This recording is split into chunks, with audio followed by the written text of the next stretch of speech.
الكريم وعلى آله وأصحابه أجمعين. أما بعد فأعوذ بالله من الشيطان الرجيم. بسم الله الرحمن الرحيم.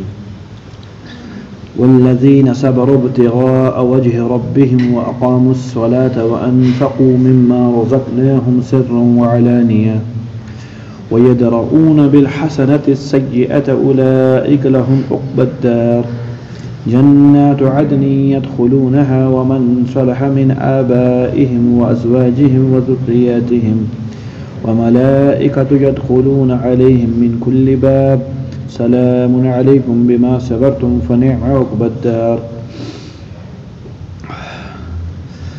گزشتہ حضرت نماز کے بارے میں کچھ گزارشات آپ کے سامنے پیش کی تھی.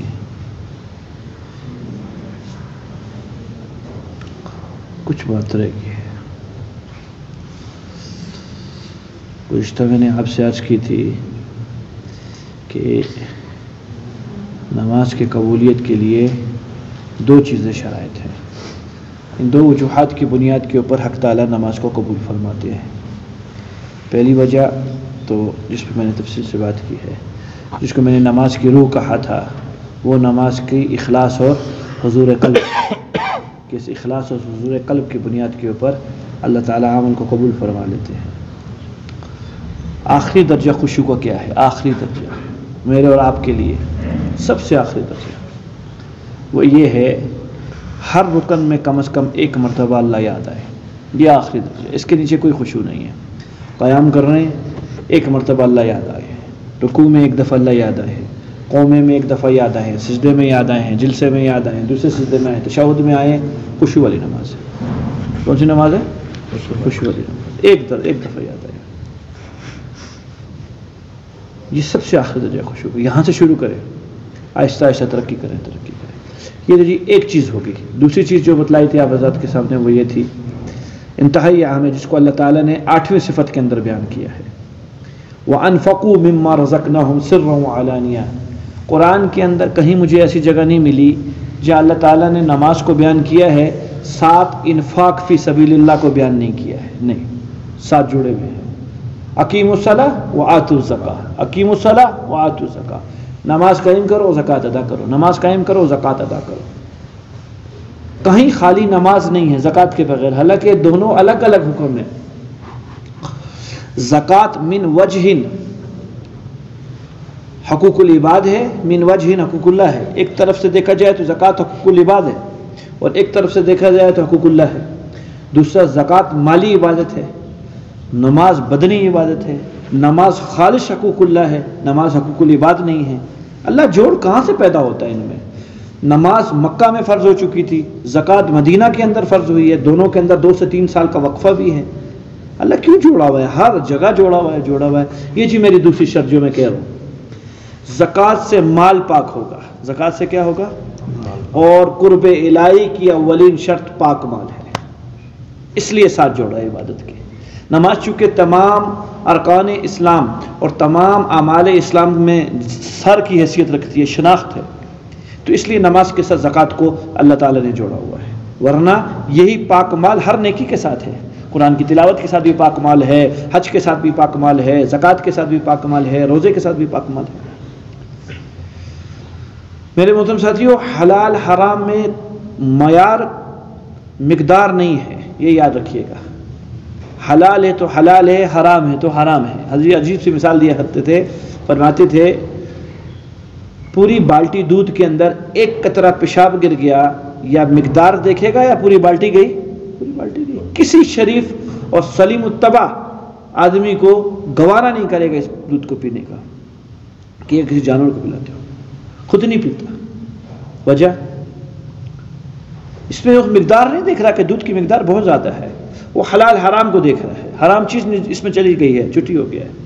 بدن کے اندر قطرہ خون بھی حرام سے پرورش پا گیا، قطرہ خون کام ہو گیا، گئی نماز روزے اس کے گئے، کرتا رہے، خوب ٹکڑے مارے، اب وہ کام کی نہیں. یہ دوسری شرط ہے جی. پہلی شرط خشوع تھی، دوسری شرط نماز کی قبولیت کی، جسم میں دوڑنے والا خون یہ پاک ہونا چاہیے. یہ کا اولین شرط ہے. ابو بکر صدیق رضی اللہ تعالیٰ عنہ کا واقعہ غالباً آپ کے سامنے آیا ہے. بھوک تھی، غلام کہانت کی آمدنی کا لقمہ لے آیا. غلام پیسے آگے کہیں سے، اس نے جا کے حضرت کے لیے معلوم تھا گھر میں بھوک ہے، ابو بکر صدیق رضی اللہ عنہ کے لیے کھانا لیا، کھانا تیار کروایا، سامنے رکھا. حضرت جی تقویٰ اور طہارت بتلاتی ہے. اللہ پھر اتنا ذوق عطا فرما دیتے ہیں، نوالا جب اٹھاتا ہے اور زبان پہ رکھتا ہے تو پتہ چل جاتا ہے یہ حلال ہے یہ حرام ہے. آج کے دور کے لوگوں کی اس طرح کے واقعے ہیں، وہ تو ابو بکر صدیق رضی اللہ عنہ تھے. جیسے لقمہ گیا زبان میں، بھوک تھی، میدا کئی دنوں سے کھا لیتا اور سیدھا میدے کے اندر چلا گیا. یہاں کولڈ ڈرنک پڑی ہوئی ہے، ادھر آئس کریم پڑی ہوئی ہے، یہاں چپس پڑے ہیں، یہاں برگر ہے، وہاں یہ والا سین تھا ہی نہیں. وہاں میدا سیدھا کھا لیتا، براہ راست تعلق تھا منہ سے میدے کا. یہاں پھنس جائے گا، بیچ میں اسپیڈ بریکریں ہیں، وہاں نہیں ہے، وہاں بھوک تھی.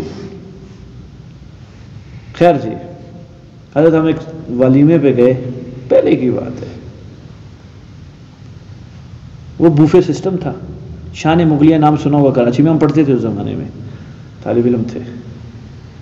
حضرت اس غلام نے چھوٹی موٹی سویٹ ڈش، فلان ڈش، تر خشک، مرچ والی بغیر مرچ والی، ہر ایک کو گنا کہ کتنی ڈشیں ہیں. 256 تھی. کتنی؟ 256 تھی.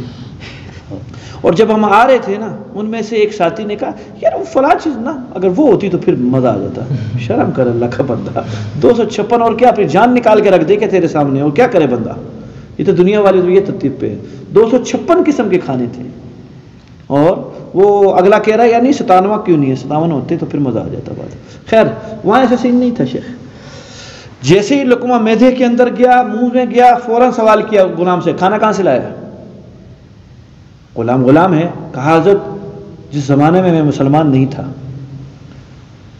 میں نجومی تھا، کہانت کی لوگوں کو باتیں سنایا کرتا تھا. نجومیوں کی باتوں کو کہانت کی باتیں کہتے ہیں. کہیں تو لگ گیا، ایک بات کہی تھی تیرے ساتھ یہ ہوگا، وہ بندے کے ساتھ ہو گیا. آج وہ خوشی کے اندر مجھ کو چند پیسے دے دیے کہ یار تو نے جو فلاں زمانے میں بات نہیں کی تھی وہ ہو گیا کام، یہ ہدیہ قبول کر لو، جس کو ہم لوگ اپنی زبان میں کہتے ہیں شکرانہ. شکرانہ لے لو. کام شکرانہ کے پیسوں سے آپ کے لیے گھر میں بھوک تھی، لے آیا ہوں. کہانت کی آمدنی حرام ہے، غائب کی بات بتلا کر پیسے لینا حرام ہے، ناجائز تعویذ لکھ کر پیسے لینا حرام ہے. طے ہے بات، کیا ہے. لیکن آپ کو کیا معلوم کہ جائز تعویذ دیا یا ناجائز تعویذ دیا؟ وہ لکھتا ہی گنتی ہے، 2 4 6 8 10، اللہ جانے کیا ہے. نمبر 2 تعویذ ہو گیا. میں نے اس دن بات کی ہے اس پہ. وہ تعلیم، وہ تعویذ جس کی لکھائی سمجھ میں نہ آئے، نہ لینا جائز نہ دینا جائز. واضح لکھائی سمجھ میں آنی چاہیے، لکھا ہوا اس نے کیا ہے، واضح تعلیم لکھنا چاہیے. خیر جی، کہانت کی آمدنی جائز نہیں تھی. اب وہ نوالا پیٹ میں چلا گیا ہے، میدے کے اندر، وہ کیسے نکلے باہر؟ تو انگلیاں ڈالتے رہے کہ کرتے رہے، انگلیاں ڈالتے رہے کہ کرتے رہے. امیر المومنین ہے. صحابہ نے عرض کیا جو دائیں بائیں بیٹھے تھے، حضرت پانی پیجئے، پانی پیجئے، پھر کیا کیجئے. پانی پیتے رہے کہ کرتے رہے، پانی پیتے رہے کہ کرتے رہے، تب جا کے وہ نوالا کہیں نکلا. لوگوں نے کہا حضرت ایک نوالے کی خاطر اتنی جد و جہد. عجیب جملہ استعمال کیا ابو بکر صدیق رضی اللہ عنہ. یہ نوالا میری جان لے کر نکلتا تو میں اس کو نکالتا، یہ نوالا میری جان لے کے نکلتا تو میں اس کو نکالتا. کہ میں نے رسول اللہ صلی اللہ علیہ وسلم سے خود سنا ہے کہ اس جسم کا جہنم میں جانا بہترین ہے جو حرام مال سے پرورش پایا ہو. آپ اسلام فرما رہے ہیں. عطا اللہ شاہ بخاری شاہ جی رحمۃ اللہ علیہ بلا تھے، عام آدمی تھے نہیں. محمد رسول اللہ صلی اللہ علیہ وسلم کا خاندان تھا، نسبت میں کچھ نہ کچھ چیز تو ورثے میں ملی بھی تھی ان کو بھی. کہیں دعوت تھی، گھر سے باہر نکلے تو قدم واپسی گھر کی طرف رکھ لیا. ہجوم بہت تھا، جو لینے والے آئے ہوئے تھے، تو سمجھے کہ یہ نہ ہو کہ یہ سمجھے کہ میں واپسی گھر جا رہا ہوں، انکار کر بیٹھو. چھوٹے بچے کو کہا اپنی گھر والی سے کہ ایک روٹی اور تھوڑا گڑ رکھ دے اس کے اوپر. چھوٹا بچہ گھر جا کے ایک روٹی اور تھوڑا سا گڑ رکھ کے لے آیا، حضرت کو دے دیا. حضرت اٹھا کے جیب میں ڈال دیا. لوگوں نے کہا حضرت وہ کھانے کے لیے تو جا رہے ہیں، کئی کام آ جائے گا کدھر ہی، چلے سفر میں جا رہے ہیں. پہنچے، جب کھانا سامنے آیا کچھ سے کچھ بھی نہیں کہا کہ یہ کھانا کہاں سے آیا، کیسے آیا. سب نے بٹھایا، انہوں نے بھی اپنے اس دسترخوان میں بیٹھ گئے، اپنی گڑ اور روٹی اور جیب میں لی تھی بسم اللہ کرنا شروع کر دیا. لوگوں نے کہا حضرت کھاتے نہیں، دیسی گھی میں دیسی مرغا پکا ہوا ہے، آپ نہیں کھاتے؟ تو بس میرے لیے آپ کی دعوت قبول کرنی تھی نا، آپ کے دسترخوان پہ بیٹھ کے آ رہا ہوں، کھا رہا ہوں، یہ چیز مناسب نہیں ہے میرے لیے، آپ لوگ کھائیں۔ حضرت تحقیق کریں، بتائیں کیا بات ہے، کہ یہ مرغا حلال نہیں ہے، یہ مرغا حلال نہیں ہے۔ کن کے گھر والوں نے دعوت کی ہے؟ جی فلاں میزبان ہے۔ مرغا کہاں سے آیا ہے؟ میں گھر والے سے پتہ کر کے آتا ہوں۔ مرغا کہاں سے لائیے تو؟ کہو محلے میں جا رہا تھا پکڑ لیا۔ کیا کر رہا تھا؟ محلے میں جا رہا تھا پکڑ لیا۔ اگلا ابھی دور ہے، پہلے سے اللہ نے بتا دیا معاملہ خراب ہے، اپنی روٹی کا انتظام کر، یعنی بھوکا رہ جائے تو، یعنی تو بھوکا رہ جائے۔ انہی کے بارے میں آتا ہے، شاہ جی رحمۃ اللہ علیہ کے بارے میں۔ اللہ اکبر، یہ جب جیل کے اندر تھے تو حضرت بے نمازی کی روٹیوں اور نمازیوں کی روٹیوں میں فرق کر لیا کرتے تھے۔ یہ نمازی نے روٹیاں بنائی ہیں، یہ بے نمازی نے روٹیاں بنائی ہیں۔ نمازی کے ہاتھ کی روٹی کھا لیا کرتے تھے، بے نمازی کی ہاتھ کی روٹی نہیں کھایا کرتے تھے۔ قصہ مختصر یہ ہوا، حلال حرام کی تمیز کرنا انتہائی ضروری ہے میرے بھائیوں۔ ہمارے خاندان کے اندر ہوتے ہیں، ہمارے عزیز محرم کے اندر کچھ ایسے لوگ ہوتے ہیں جن کی کمائیاں مشکوک ہوتی ہیں، یا تو وہ ملوث ہوتے ہیں سیدھا سادہ حرام کے اندر، سود کا کوئی کاروبار کرتا ہے یا بینک سے کوئی سودی معاملہ اس نے کیا ہوا ہے۔ اللہ کے لیے ان کے پیچھے نہ پڑو، یہ جو بینکاری ہے اللہ کے لیے یہاں نہ جاؤ، سیدھے سادے رہو، پتہ کرو یہ ڈیبٹ کارڈ حلال ہے یا حرام ہے، پتہ تو کرو کس حساب سے، یہ جو میں کر رہا ہوں اس پر یہ حلال ہے یا حرام ہے، پوچھنے کی توفیق نہیں ہے۔ میں نے یہاں ہوا کرتے تھے، ایکسیڈنٹ میں فوت ہو گئے، شہید ہو گئے رحمۃ اللہ علیہ، بھائی اسلم مینگل صاحب ہوا کرتے تھے، تبلیغ کے بڑے تھے یہاں کوئٹہ کے، ان کی زبان سے میں نے خود سنا کسی منگل مشورے میں، کہ یہاں 5-6 کاریزیں تھیں بلوچستان کے اندر، پورا بلوچستان ہمارا ان کاریزوں سے سیراب ہوا کرتا تھا، فصلیں تھی، بہترین قسم کی فصل تھی، سیب کے درخت، انار کے درخت، فلاں کے درخت، فلاں کے، زبردست چل رہا تھا معاملہ۔ زرعی بینک آیا، متعارف ہوا، آسان اقساط پر ہم سے قرضہ لو اور اپنی فصلوں کو اور بڑھاؤ، بس بڑھایا ہے جی، 2000 فٹ پہ پانی نہیں ہے نیچے بورنگ پہ، اور کیا جاتا ہے، سود آیا تباہ کر دیا، سود آیا تباہ کر دیا۔ یہ تو جانی اور مالی نقصان ہے جو دنیا میں نظر آ رہا ہے، اللہ جانے یہ سود ایمان کا کیا حال کرتا ہوگا، یہ تو باطنی چیز ہے، میں اور آپ دیکھ نہیں سکتے، میرے اعمال کا کیا بیڑا غرق کرتا ہوگا یہ سود۔ حضرت جی قسم کھاؤں تو حانس نہیں ہوگا، جو جیب میں مولوی صاحب کے پیسے پڑے ہیں وہ بھی مشکوک ہیں، اس کی میں سی مثال دوں، بے شک میں نے کرنٹ اکاؤنٹ کھلوایا ہوا ہے جس کو علماء نے جائز کہا ہے، لاکھ روپیہ 2 لاکھ روپیہ رکھوائے ہوئے، جب میں ATM یوز کرتا ہوں 5000 روپے نکلواتا ہوں، آیا یہ 5000 وہی 2 لاکھ روپے سے نکلے؟ یہ کس کے پیسے ہیں 5000؟ کچھ پتہ تو نہیں ہے۔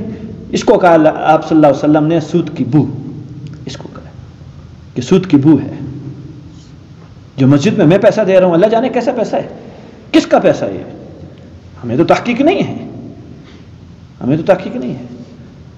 تو یہ ہر ایک کے لیے یہ بات ہے، کہیں دعوت پہ بلا رہے ہیں تحقیق کر لی جائے، کھانا کیسا ہے، کھانے کی ترتیب کیا ہے، مشکوک مال کے قریب بھی نہ بھٹکے۔ اور آگے کی بات کر لوں، یہ ہمارے KFC میکڈونلڈس کیونکہ دور یہ چل رہا ممی ڈیڈی والوں کا، حضرت جی بڑی مہربانی کے ساتھ ان کی مرغی تو کبھی استعمال نہ کریں، جو برگر ہوتا ہے چکن والا، ان کا ذبیحہ تحقیق شدہ بات ہے، یہ بے تحقیقی نہیں بات کرو، حمدہ الفتاح میں ہوتے ہیں، ان کا ذبیحہ مشینی ہے، ان کا ذبیحہ ہاتھ والا نہیں ہے، مشین کا ذبیحہ ہے، پہلی مرغی کے اوپر تکبیر پڑی جاتی ہے، اس کے علاوہ کسی کے اوپر تکبیر نہیں پڑی جاتی ہے، وہ حرام ہے۔ مچھلی کھا سکتے ہو ان کی یہ نہیں کھا سکتے، مرغی نہیں کھا سکتے، یہ برانڈ کی بات کر رہا ہوں میں آپ کو، سیدھا سارا ریڈی والے کا کھا لو، نہیں سمجھ میں آئی ہے۔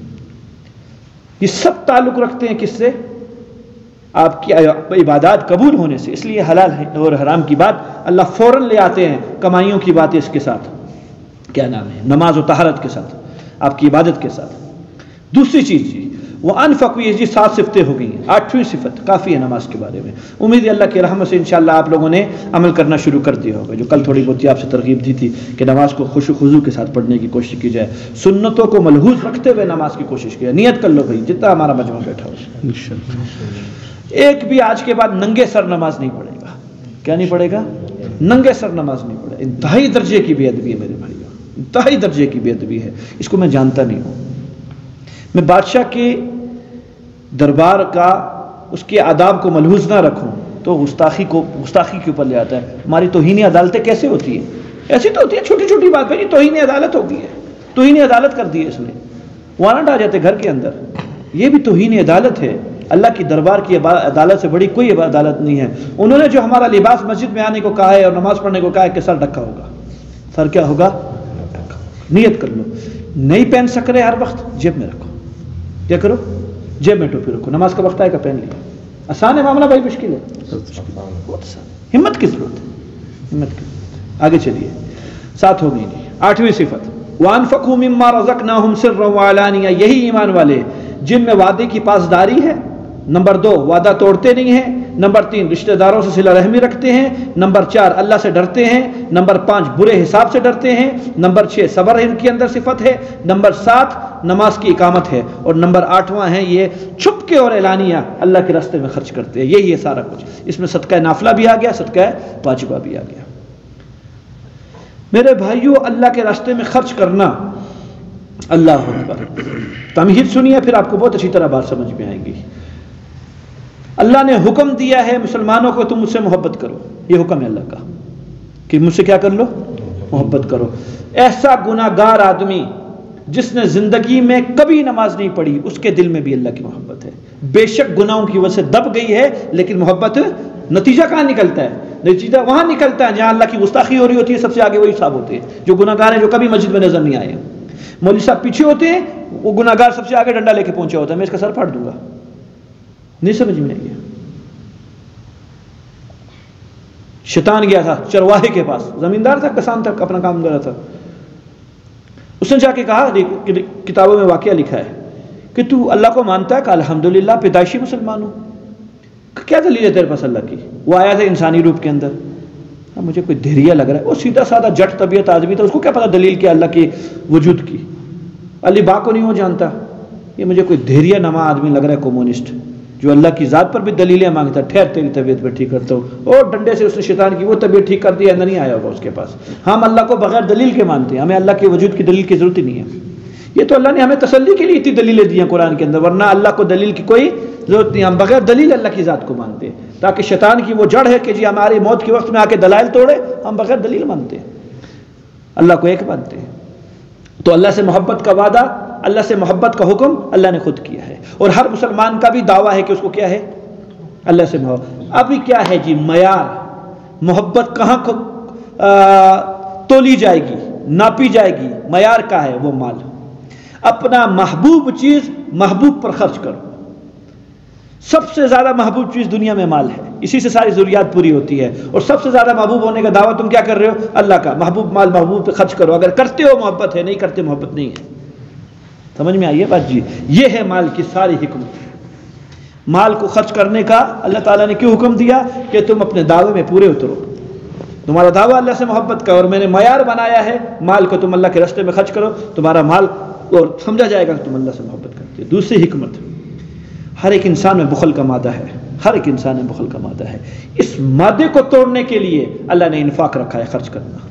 یہ بخل کا مادہ کیوں؟ اما عائشہ رضی اللہ تعالیٰ نے کی حدیث ہے، الجنت دار الاسخیاء، جنت سخیوں کا گھر ہے، والنار دار البخلاء، جہنم بخیلوں کا گھر ہے. جہنم بخیلوں کا گھر. تو اس بخل کی صفت کو ختم کرنے کے لیے اللہ نے انفاق پیدا کیا ہے.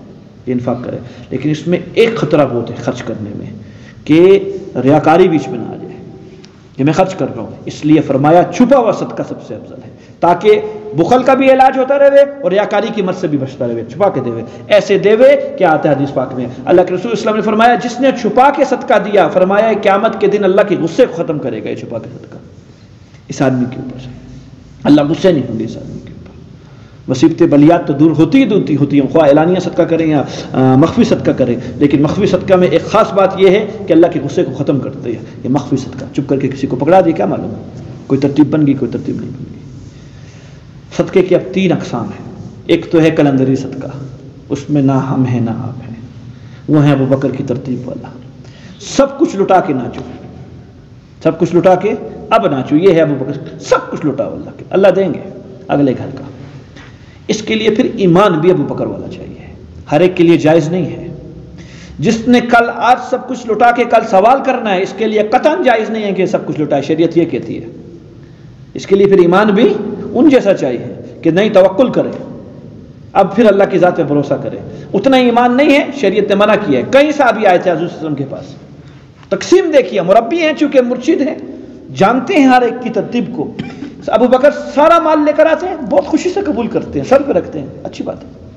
اور ایک اور صحابی آئے, نام نہیں لوں گا, وہ آئے ہیں اپنے گھر کا مال لے کر, سارا مال لے کر آئے ہیں. فرمایا 1/3 خرچ کر دے, 2/3 اپنے پاس رکھ, اور 1/3 بھی اپنے رشتہ داروں میں خرچ کر, کہیں اور نہیں کرنا. مصرف بھی بتا دیا.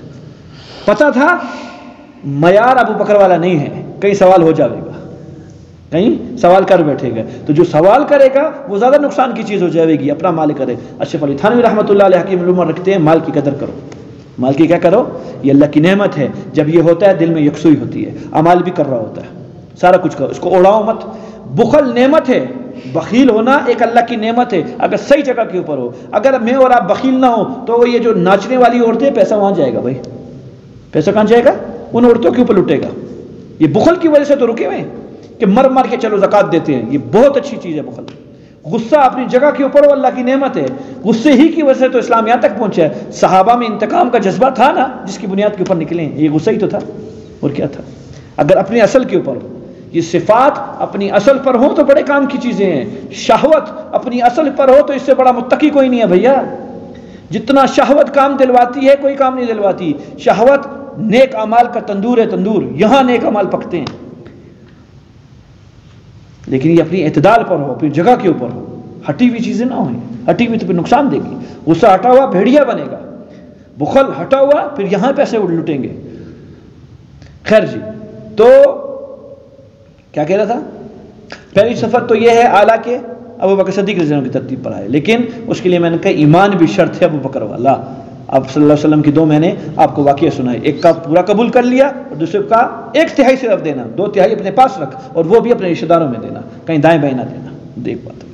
دوسری ترتیب کیا ہے, لٹاتا تو سارا نہیں ہے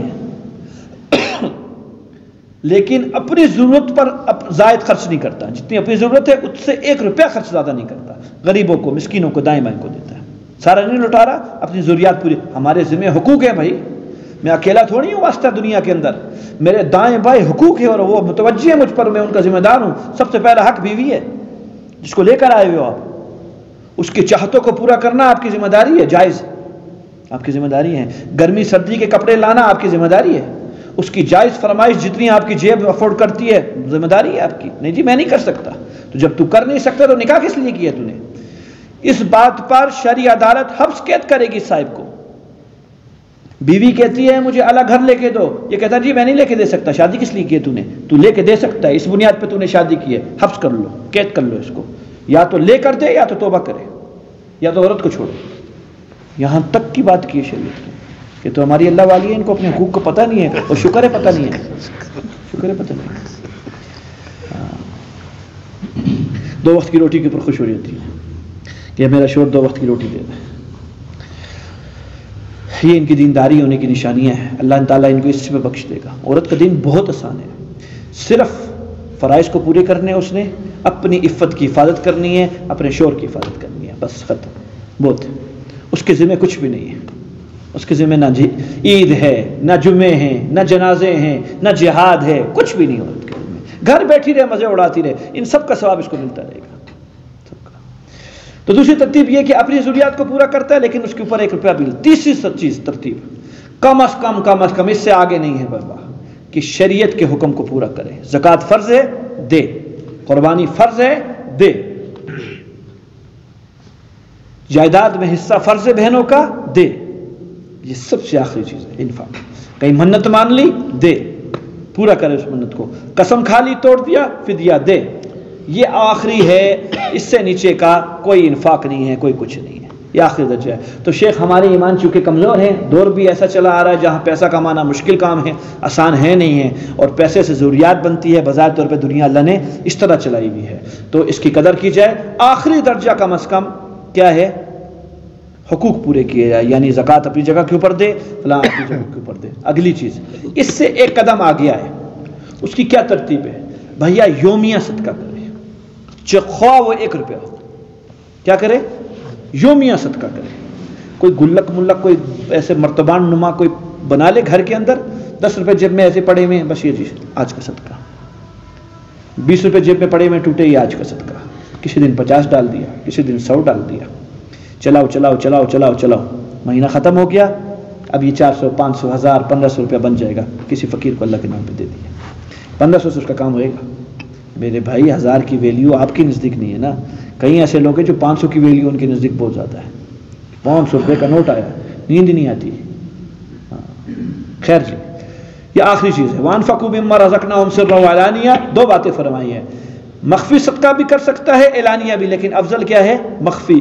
اعلانیہ ترغیب پر ہے، مواقع کے اوپر ہے۔ تبوک پر آپ صلی اللہ علیہ وسلم نے اعلانیہ صدقے کی بات کی، موقع ایسا تھا، ورنہ اصل اعلانیہ صدقہ نہیں ہے، اصل سری صدقہ ہی ہے۔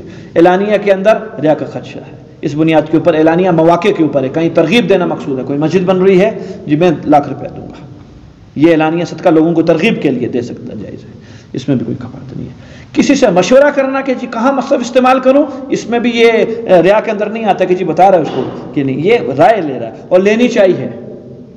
کیا کرنی چاہیے؟ لینی چاہیے۔ بہت سی ایسی جگہوں کے اندر خصوصاً صدقات واجبہ چلے جاتے ہیں جہاں نہیں لگتے ہیں۔ آپ کے ساتھ ہی غالباً ایک دفعہ مسئلہ ہوا تھا کسی ٹرسٹ والا زکات،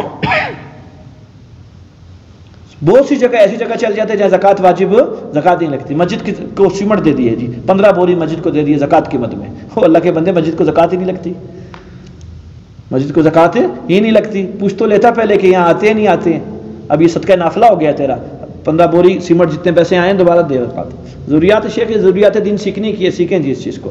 اور آخری صفت جی، یہ 8 ہوگی، اور 9ویں صفت وَيَدْرَعُونَ بِالْحَسَنَةِ السَّيِّئَةِ، یہ گناہ کے پیچھے نیکی کرتے ہیں۔ اگر بالفرض محال ان سے گناہ سرزد ہو جاتا ہے ایمان والوں سے، یہ ایمان والی روح ہے، یہ ایمان والا روح گناہ کے بعد ایسے محسوس کرتا ہے جس طریقے سے پہاڑ سر کے اوپر گر گیا ہے، کسی آزاد جانور پرندے کو پنجرے کے اندر باندھ دیا گیا ہے، اس کی روح ایسے کانپتی ہے جب تک کہ وافی تلافی نہ کروا لے۔ میرے بھائیوں، ہم نبی تھوڑی ہیں کہ ہم سے گناہ ہی نہیں ہوگا۔ یا توبۃ نصوحہ کا یہ ہرگز معنی نہیں ہے کہ ایک دفعہ توبہ کر لیا موت تک اس سے نہ چھوٹا گناہ ہوگا نہ بڑا گناہ ہوگا، یہ تو دعویٰ ہے، دعویٰ کو اللہ کو پسند نہیں ہے۔ ضرور ہوگا، چھوٹا بھی ہوگا بڑا بھی ہوگا، اور بعض اوقات جان کر بھی ہوگا، انجانے کی تو بات چھوڑیے، جان کر بھی ہوگا۔ توبۃ النصوحہ کا معنی یہ بالکل نہیں ہے کہ جی اس سے توبۃ النصوحہ کی تھی اور دیکھو ابھی گناہ ہو گیا اس سے، یہ نبی کی صفت ہے، امتیوں کی صفت نہیں ہے۔ ہاں طریقہ کار بتلایا ہے، جیسے گناہ ہوا ہے بے شک تو نے توبۃ النصوحہ کی ہوئی تھی، ہونی نہیں چاہیے تھی، نقصان بہت بڑا ہوا، ابھی بتلاؤں گا نقصان کیا ہوا ہے، لیکن فوراً نیکی کر، نیکی اس نیت سے کر کہ توبہ کی نیت سے نیکی کر تاکہ تیری وہ گناہ معاف ہو جائے۔ نقصان کیا ہوا جی؟ صاف ہو گیا، اب پھر گناہ نہیں ہے اس کے ذمہ، توبۃ النصوحہ برقرار ہے، لیکن نقصان پتہ ہے کیا ہوا؟ عظیم۔ 5 سال تک جو آپ اپنی توبہ پہ قائم تھے، تو 5 سال جو اعمال کیے ہیں، اجر باقی ہے، اجر نہیں چھینا آپ کا، 5 سال کا اجر نیک فرشتے نے لکھا ہوا ہے، یہی ملے گا قیامت کے دن، لیکن ان 5 سال کے انوارات یہ چھن گئے ہیں، اب 0 پہ آئے ہو دوبارہ۔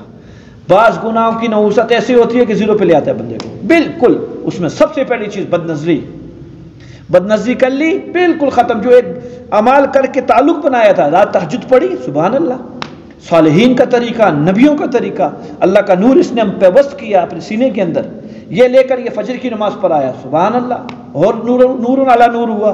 یہ 2 نور لیے اس نے، یہ نور لے کے دفتر کی طرف گیا، اور کہیں اچانک بد نظری ہو گئی۔ اجر باقی ہے تہجد کا بھی ہے، اجر باقی ہے فجر کی نماز کا بھی، لیکن جو انوارات اور تجلیات سینے کے اوپر پڑے ہوئے تھے وہ گئے، اب 0 نمبر پہ آ گئے۔ اب دوبارہ مشق کر، 100 توبہ کر لے، انوار نہ آوے، ابھی دوبارہ آزمائش ہوگی، اس آزمائش پر دوبارہ ثابت قدم ہوا تب انوار واپسی آئیں گے، ورنہ نہیں آئیں گے۔ یہ بات پکی ہے، سمجھ میں آ رہی ہے بات؟ یہ 100% گناہ، 100% نور ختم کرنے والی چیز۔ اگلا نمبر غیبت اور جھوٹ ہے، بہتان بھی اس میں شامل ہے، بدگمانی بھی اس میں شامل ہے، تہمت بھی اس میں شامل ہے۔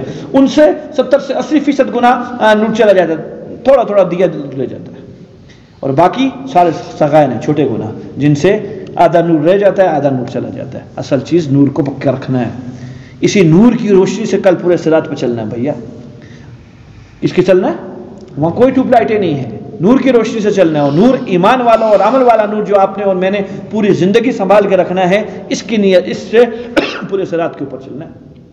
تو خدا نخواستہ اگر غلطیاں ہو رہی ہیں تو پہلی بات ہے کہ غلطیوں سے روکا جائے۔ کئی دفعہ درخت کی مثال دے چکا ہوں، ننھا سا درخت کو نکالنا آسان ہے، جڑوں والا درخت اس کو نکالنا بڑا مشکل ہے۔ میرے بھائیوں، بیماریاں اندر پک گئیں تو اللہ کی قسم موت تک نہیں نکلیں گی۔ بد نظری کا مرض پک گیا، یہ پھل دے گا اندر، یہ نئی نئی چیزوں کو جنم دلوائے گا اندر۔ خباثتیں آج کے دور میں عام ہو چکی ہیں، ایسے ایسے گناہ جن کو سوچا بھی نہیں تھا، جن کو نام بھی نہیں جانتے تھے۔ ایک صاحب آئے تھے نوجوان تھا، اللہ جانے کیا نام لے رہا تھا، میں نے کہا تو بھائی اس چیز کو جانتے نہیں تو کیا کہہ رہا ہے، اللہ جانے کیا چیز کے نام لے رہا تھا، میں نے بس سے باہر کی چیز ہے، اس کو پتہ ہی نہیں ہے یہ کہتا ہے تو کیا ہے۔ پھر اس نے کہا میں تشریح کروں، میں نے کہا کرو۔ جب اسے تشریح کی تو یقین کرے میں نے کانوں کو ہاتھ لگائے، تو کیا کہہ رہا ہے، کہتا یہ ہو رہا ہے، میں نہیں بولتا، بے ادبی ہے مجلس کی، جس گناہ کے اندر وہ ملوث تھا، عذاب ہے۔ شادی شدہ اس گناہ کے اندر ملوث ہے، حیرانگی ہوتی ہے انسان کو، یہ کیسے ہو سکتا ہے؟ قصہ مختصر یہ ہے، یہ گناہوں کا زمانہ ہے اور گناہ کرنا بڑا آسان کام ہے۔ 20 روپے کا پیکج لگاؤ، ساری رات گناہ کرو اور صبح دیندار بن جاؤ، آسان کام ہے۔ اللہ دیکھ رہے ہیں جس کے لیے گناہ کر رہا ہوں، اور جس کے لیے نیکی کرتا ہوں وہ بھی دیکھ رہا ہے۔ تو اگر یہ امراض پک گئے تو پھر پک گئے بھائیا، پھر نہ نکلیں، پھر نہ، ابھی یہ موقع ہے، ابھی موقع ہے۔ جس میں جو مرض ہے عافیت کے ساتھ نکل سکتا ہے، ہمت کر لے، کچھ عرصے تک چلائے، اللہ خود پھر سہولت بھی عطا فرماتے ہیں۔ شروع کے دن کے اندر تھوڑی سی تکلیف ہوتی ہے، ان چیزوں کا خیال کریں۔ وَيَدْرَعُونَ بِالْحَسَنَاتِ السَّيِّئَةَ، اللہ فرما رہے یہ گناہوں کے پیچھے فوراً نیکی کر لیتے ہیں۔ صحابی نے عرض کیا، آپ اسلام نے فرمایا کہ جب گناہ ہو جائے فوراً نیکی کر لو۔ صحابی نے عرض کیا یا رسول اللہ لا الہ الا اللہ نیکی ہے؟ فرمایا نیکیوں کی ماں ہے، اس سے بڑی نیکی کون سی ہے؟ بالکل نیکی ہے، ثواب تو مل جائے گا۔ آپ اسلام کے قول پر عمل تو کر لیا، گناہ کے بعد فوراً نیکی کر لی، وہ گناہ مٹے گا، وہ گناہ نیکی سے نہیں مٹے گا، وہ گناہ توبہ سے مٹے گا۔ وہ کس سے مٹے گا؟ توبہ سے مٹے گا، توبہ شرط ہے۔ اگر وہ صغیرہ گناہ ہے تو نیکی سے مٹ جائے گا، اب توبہ کی ضرورت نہیں۔ کبیرہ گناہ توبہ کے بغیر نہیں مٹتا۔ توبہ کس چیز کا نام ہے؟ پرانے پر ندامت ہو، اگلے کے اوپر عزم ہو، آئندہ کبھی بھی نہیں کروں گا، ٹھان لے، وعدہ اس کے ساتھ کر رہا ہے، وہ دلوں کے حال کو جانتا ہے کہ یہ کس طرح کا معاملہ میرے ساتھ کر رہا ہے۔ تو میرے بھائیو اس چیز کو کرے، روزانہ اللہ سے توبہ پر ثابت قدم رہنے کی دعائیں بھی مانگے روزانہ۔ جتنی عاجزی دکھائیں گے میں اور آپ، اتنا اللہ مجھے اور آپ کو دین پہ ثابت قدم رہے، جتنی عاجزی دکھائیں گے ثابت قدم رہیں گے۔ یہ جی 9 ایمان والوں کی صفات ہے، سبحان اللہ، جو اللہ تعالیٰ نے بیان فرمائی ہے، جو اللہ کا کہنا مانتے ہیں۔ اللہ کیا دیں گے؟ اولئک لہم عقبی الدار، ان کے لیے عافیت والا گھر ہے۔ بس اتنی بات کی، لفظ عافیت میں سب کچھ چھپا ہوا ہے۔ اللہ کیا فرما رہے ہیں؟ ان کے لیے کون سا گھر ہے؟ عافیت والا گھر ہے۔ عافیت کا مطلب کیا ہے؟ میں جو کچھ چاہتا ہوں میرے ہر اس چیز میں میں عافیت سمجھتا ہوں، بس وہی کچھ ملتا رہے گا، جو چاہتا رہے گا وہی ملتا رہے گا۔ یہ عافیت والا گھر ہے۔ آپ صلی اللہ علیہ وسلم نے فرمایا ایمان کے بعد سب سے بڑی نعمت دنیا میں وہ عافیت ہے۔ ایمان کے بعد سب سے بڑی جو دنیا میں نعمت ہے وہ کیا چیز ہے؟ عافیت۔ اللہ سے ہر بات میں عافیت مانگو، اے اللہ میری عافیت کے ساتھ اصلاح فرما دے، اللہ رزق عافیت والا عطا فرما دے، اللہ اولاد عافیت والی عطا فرما دے۔ ہر کے ساتھ عافیت کا لفظ لائے، ہر ایک کے ساتھ۔ ہم مشقت برداشت نہیں کر سکتے، ہر ایک میں عافیت۔ اللہ جو کام چاہیے وہ عافیت کے ساتھ چاہیے، بغیر عافیت کے ساتھ نہیں چاہیے۔ آپ اسلام کی دعاؤں میں نہیں آتا اللہم انی اسألک العفو والعافیہ، اللہ میں درگزر اور عافیت مانگتا ہوں، فی الدین والدنیا، دنیا کے اندر بھی دین کے اندر بھی، ہر جگہ مجھے عافیت چاہیے۔ کیوں؟ یہ عافیت کا بولنا اپنا عاجزی کا اظہار کرنا ہے، اور یہ اظہار اللہ کو بہت پسند ہے کہ اپنے آپ کو کیا سمجھ رہا ہے؟ کمزور سمجھتا ہے۔ جس نے یہ چیز اللہ کے سامنے پیش کی، اللہ مظلوم کے ساتھ ہے، خواہ کافر ہو، یہ اپنے آپ کو کیا سمجھتا ہے؟ کمزور سمجھتا ہے، اللہ اس کے ساتھ ہے۔ تو یہ 9 صفات والے لوگ ہیں، یہ ان جگہوں کے اندر رہیں گے، آگے ان کے ماں باپ بھی ان کے ساتھ آئیں گے اگر وہ اہلیت رکھتے ہیں زندگی میں، انشاءاللہ اس بات کو کل چھیڑیں گے اللہ نے چاہتا۔ اللہم صلی علی محمد وعلی آل محمد وبارک وسلم۔ ربنا آتنا فی الدنیا حسنہ وفی الآخرۃ حسنہ وقنا عذاب النار، آمین برحمتک۔ اللہ آپ کے بیٹے